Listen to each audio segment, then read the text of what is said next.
آپ جیسا حسین میری آنکھ نے نہیں دیکھا۔ وَأَجْمَلَ مِنْكَ لَمْ تَلِدِ النِّسَاءُ، اور آپ جیسا عالی خاندان کسی ماں نے نہیں جنا۔ ہاں، حضرت عائشہ فرماتی ہیں یوسف علیہ السلام کو دیکھا عورتوں نے تو ہاتھ کاٹے، میرے محبوب کو دیکھتی تو دل چیر کے بیٹھ جاتی۔ عائشہ سلام اللہ علیہا فرماتی ہیں کہ میں کچھ سی رہی تھی کہ میرے ہاتھ سے سوئی گر گئی۔ اب حضور کے گھر میں دیے میں جلانے کے لیے تیل بھی نہیں تھا، میں پریشان تھی، سوئی گر گئی، اتنے میں حضور تشریف لائے۔ حضور مسکرائے، کہتی ہے میں نے گمی ہوئی سوئی تلاش کر لی۔ اللہ اکبر، تو یہ روشنی تھی، یہ انوار تھے۔ اللہ مفلج، چار دانتوں میں خلا جس میں روشنی نظر آتی تھی، نور نظر آتا تھا۔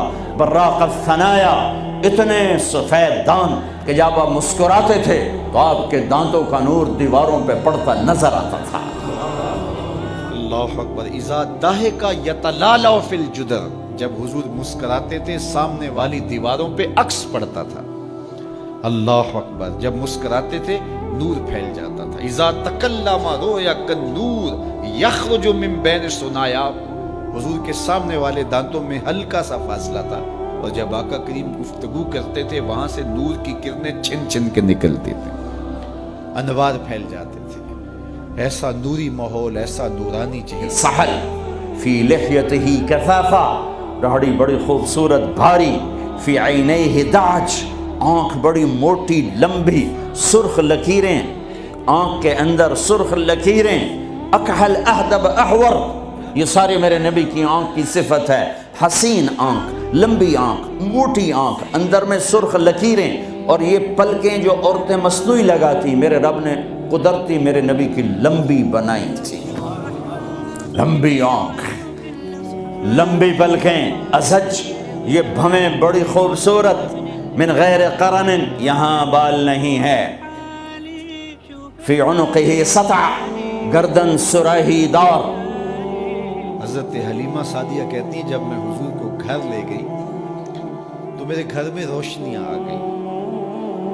باقاعدہ عورتوں نے کہا حلیمہ تو اتنی امیر ہو گئی ہے، رات کو بھی دیا نہیں بجھاتی۔ بڑے امیر کبیر گھرانوں میں بھی رات کو لوگ دیا بجھا دیا کرتے ہیں، لیکن تو اتنی ہی امیر ہو گئی ہے کہ رات کو بھی تیرے گھر کا دیا نہیں بجھتا۔ تو حلیمہ سعدیہ نے کہا آؤ میں تمہیں بتاؤں میرے گھر میں دیا کون سا روشن۔ باقاعدہ ہم جولیوں کو بلایا، پالنے میں حضور تھے، اشارہ کر کے کہا ما کننا نحتاج الی السراج من یوم اخذناہ، جب سے یہ پیارا گھر آیا ہے میں نے سارے دیے توڑ دیے، دیے کی ضرورت نہ مشعل کی حاجت، عجب روشنی تو نے پائی حلیمہ، بڑی تو نے توقیر پائی حلیمہ، بنی تو محمد کی دائی حلیمہ۔ کہا ما کننا نحتاج الی السراج من یوم اخذناہ، جب سے یہ پیارا گھر میں آیا ہے میں نے سارے دیے توڑ دیے۔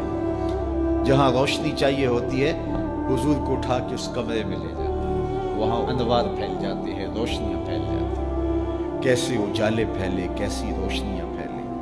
حلیمہ دا چھپر کھجوری دے تھلے، حوراں وچھالے نوری مسلے، فرش تو عرش تک پہ گئی دہائی، حلیمہ نے لٹ لئی خدا دی خدائی۔ دقیق المسربہ اشعر الذراعین، آپ کے جسم پہ بال نہیں تھے۔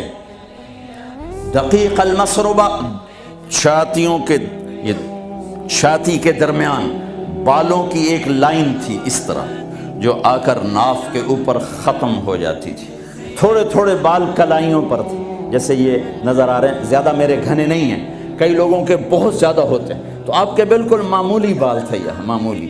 وَأَعَالِيَ الصَّدْرِ، تھوڑے تھوڑے ہلکے ہلکے یہاں پر تھے، یہاں پر۔ انور المتجرد، جب کبھی کپڑا جسم سے کہیں سے ہٹ جاتا، کندھے سے ہٹ جاتا، کیونکہ آپ کرتا بھی پہنتے تھے اور کبھی چادر ہی پہن لیتے تھے، اوپر ایک چادر نیچے ایک چادر، تو چادر تو ایسے کور نہیں کرتی، کبھی کندھا ننگا ہو گیا، کبھی کلائی ننگی ہو گئی، کبھی پیٹ سے کپڑا ہٹا تو یوں لگتا تھا جیسے سورج نکل آیا، چمکتا ہوا جسم مبارک چمکتا ہوا۔ حضرت ابو ہریرہ بولے کل قمر لیلۃ البدر لم ارى قبلہ ولا بعدہ مثلہ. کیا پوچھتے ہو؟ 14ویں رات کا چمکتا ہوا چاند تھے میرے حضور. پھر کہا نہیں نہیں نہیں، حضور جیسا نہ پہلے دیکھا نہ بعد میں دیکھا. حضرت حسان بن ثابت پاس کھڑے تھے. کہا دیکھتے کیسے؟ کسی ماں نے جنم دیا ہوتا تو دیکھتے. خدا نے وہ سچائی پن چھڑیا جدے وچ محمد نو ڈالیا سی. حسینہ جمیلہ دا منہ موڑ دیتا، محمد بنا کے قلم توڑ دیتا. مثل او در عالم امکان متصور نیست. حضرت شیخ مجدد کہتے ہیں حضور کی مثل بزم عالم میں ممکن ہی نہیں ہے، ہو ہی نہیں سکتا. اور اقبال کا لہجہ بھی دیکھیے، رخ مصطفیٰ ہے وہ آئینہ کہ اب اس سا دوسرا آئینہ نہ کسی کی بزم خیال میں نہ دکان آئینہ ساز میں. تو وہ پیکر تراشا، وہ پیکر تراشا، مکھ چند بدرشا شانی ہے، متھے چمک دی لاٹ نورانی ہے، کالی زلف تیک مستانی، مخمور رکھی ہند مد بھری.